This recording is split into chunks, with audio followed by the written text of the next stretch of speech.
La luna deslumbrante asoma entre los árboles. La oscuridad de la noche lo inunda todo. Y una tenue niebla comienza a aparecer. Adéntrate en el bosque. Busca el árbol viejo. Siéntate a su lado. Ponte cómodo, cierra los ojos y escucha la historia que traen hasta ti las criaturas de la noche. Bienvenidos. Estos son los cuentos del bosque oscuro.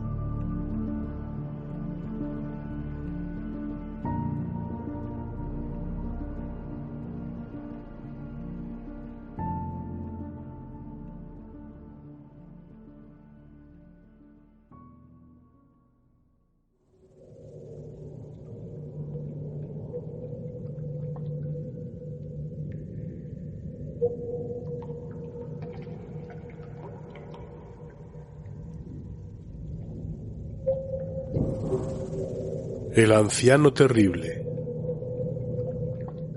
de Howard Phillips Lovecraft.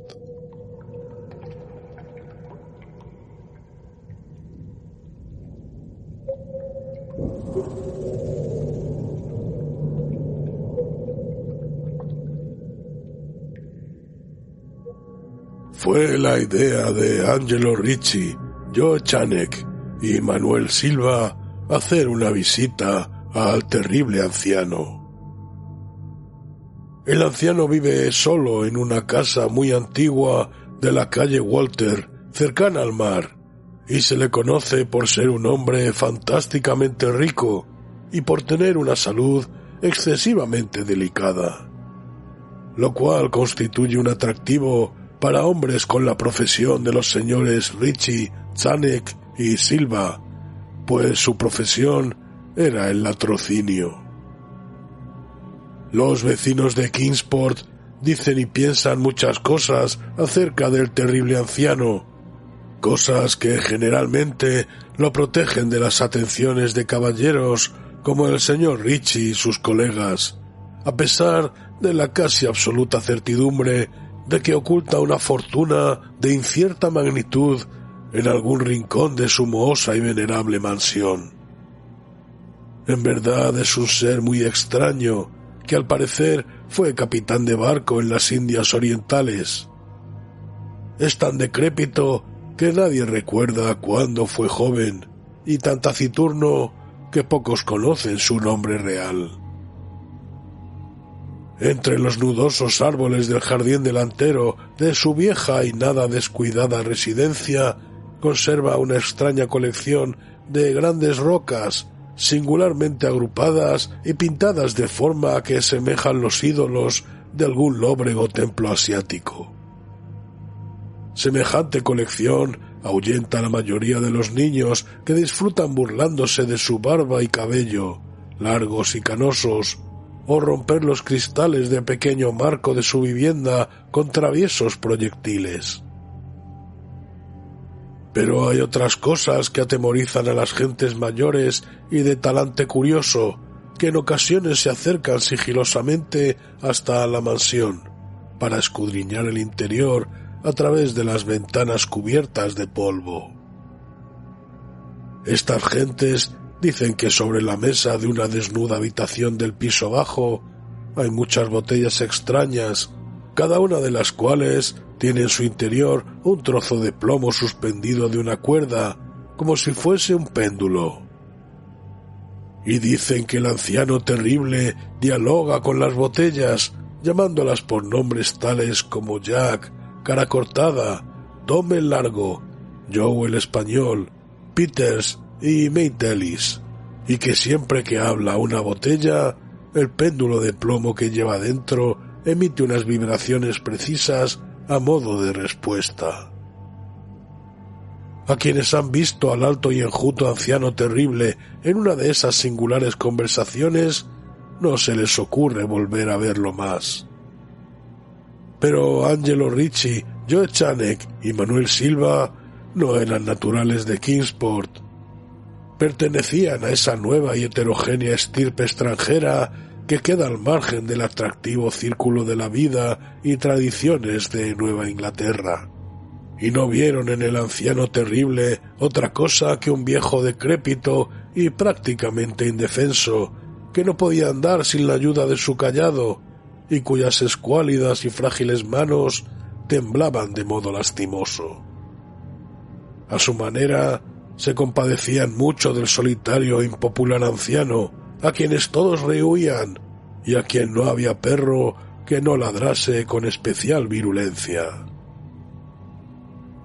Pero los negocios son los negocios, y para un ladrón entregado de lleno a su profesión, siempre es tentador y provocativo un anciano de salud enfermiza que no tiene cuenta abierta en el banco y que para subvenir a sus escasas necesidades paga en la tienda del pueblo con oro y plata españoles acuñados 2 siglos atrás. Los señores Ritchie, Chanek y Silva eligieron la noche del 11 de abril para realizar su visita. El señor Ritchie y el señor Silva se encargarían de hablar con el pobre y anciano caballero, mientras el señor Chanek se quedaba esperándolos a los dos y a su presumible cargamento metálico en un coche cubierto en la calle Ship, junto a la verja del alto muro posterior de la finca de su anfitrión. El deseo de eludir explicaciones innecesarias en caso de una aparición inesperada de la policía aceleró los planes para una huida sin apuros. Tal como lo habían proyectado, los 3 aventureros se pusieron manos a la obra por separado, con objeto de evitar cualquier malintencionada sospecha a posteriori. Los señores Ritchie y Silva se encontraron en la calle Walter, junto a la puerta de entrada de la casa del anciano, y aunque no les gustó cómo se reflejaba la luna en las piedras pintadas que se veían por entre las ramas en flor de los retorcidos árboles, tenían cosas en que pensar más importantes que dejar volar su imaginación con manidas supersticiones. Temían que fuese una tarea desagradable hacerle soltar la lengua al anciano terrible para averiguar el escondite de su oro y plata, pues los viejos lobos marinos son particularmente testarudos y perversos. En cualquier caso, se trataba de alguien muy viejo y endeble, y ellos eran 2 personas que iban a visitarlo. Los señores Ritchie y Silva eran expertos en el arte de volver dóciles a los tercos, y los gritos de un débil y más que venerable anciano no son difíciles de sofocar. Así que se acercaron hasta la única ventana alumbrada y escucharon cómo el anciano terrible hablaba en tono infantil a sus botellas con péndulos. Se pusieron sendas máscaras y llamaron con delicadeza en la descolorida puerta de roble. La espera le pareció muy larga al señor Chanek, que se agitaba inquieto en el coche aparcado junto a la verja posterior de la mansión del anciano terrible en la calle Ship. Era una persona más impresionable de lo normal, y no le gustaron nada los espantosos gritos que había oído en la casa momentos antes de la hora fijada para iniciar la operación. ¿No les había dicho a sus compañeros que trataran con el mayor cuidado al pobre y viejo lobo de mar? Presa de la angustia, observaba la estrecha puerta de roble en el alto muro de piedra cubierto de hiedra. No cesaba de consultar el reloj y se preguntaba por los motivos del retraso.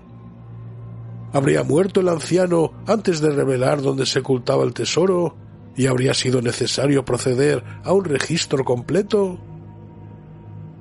Al señor Chanek no le gustaba esperar a oscuras en semejante lugar. Al poco llegó hasta él el ruido de unas ligeras pisadas o golpes en el paseo que había dentro de la finca. Oyó como alguien manoseaba desmañadamente, aunque con suavidad, en el herrumbroso picaporte, y vio cómo se abría la pesada puerta. Y al pálido resplandor del único y mortecino farol que alumbraba la calle, aguzó la vista en un intento por comprobar qué habían sacado sus compañeros de aquella siniestra mansión que se vislumbraba tan cerca. Pero no vio lo que esperaba. Allí no estaban ni por asomo sus compañeros, sino el anciano terrible que se apoyaba con aire tranquilo en su nudoso cayado y sonreía malignamente. El señor Chanek no se había fijado hasta entonces en el color de los ojos de aquel hombre. Ahora podía ver que eran amarillos. Las pequeñas cosas producen grandes conmociones en las ciudades pequeñas. Tal es el motivo de que los vecinos de Kingsport hablasen a lo largo de toda aquella primavera y el verano siguiente de los 3 cuerpos sin identificar, horriblemente mutilados, como si hubieran recibido múltiples cuchilladas, y horriblemente triturados, como si hubieran sido objeto de las pisadas de muchas botas despiadadas que la marea depositó en tierra. Y algunos hasta hablaron de cosas tan triviales como el coche abandonado que se encontró en la calle Ship, o de ciertos gritos inhumanos, posiblemente de algún animal extraviado o de un pájaro ignoto, escuchados durante la noche por los vecinos que no podían conciliar el sueño. Pero el anciano terrible no prestaba la menor atención a los rumores que corrían por el pacífico pueblo. Era reservado por naturaleza, y cuando uno es anciano y se tiene una salud delicada, la reserva es doblemente marcada. Además, un lobo marino tan anciano debe haber presenciado multitud de cosas mucho más emocionantes en los lejanos días de su ya casi olvidada juventud.